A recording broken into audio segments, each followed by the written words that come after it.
The Andrea doria, with a length of 212 meters and a height of 27 meters, and a gross tonnage of 29,000 tons.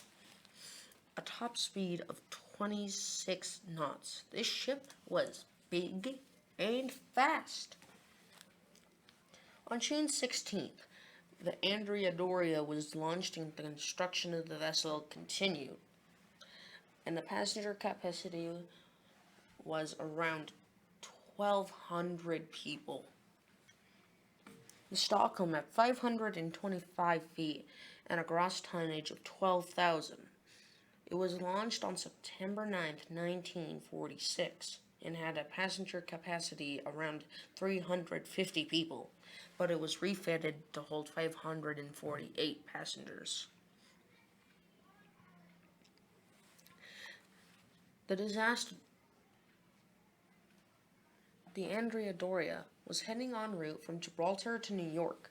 Earlier that day, they came into a fog bank and closed watertight compartments and sounded the foghorn. The Stockholm was heading en route from New York to Gothenburg. That night, on July 25th, both ships had noticed each other with very simple radar technologies in place. The Andrea doria turned to starboard, thinking they were doing a green-to-green passing. The Stockholm turned to port, thinking they were doing a red-to-red passing.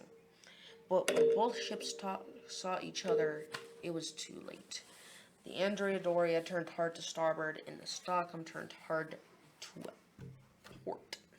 And they collided! Immediately after that happened, the Andrea doria started to list around 80 degrees starboard. The Stockholm's damages were to the Frau and started to pour out the fresh water compartments and to keep sea level. Distress calls happened immediately after, and many ships came like Ile de France, the Coast Guard, etc. And in total, almost everyone got off. But tragically, 46 people lost their lives on the disaster of the 25th. And as the results that changed, people check the radius of their radar so things like this don't happen ever again, and safety regulations probably changed. These types of disasters are caused by human error, and how we can fix them is checking your maps and your staff. Goodbye. Go away.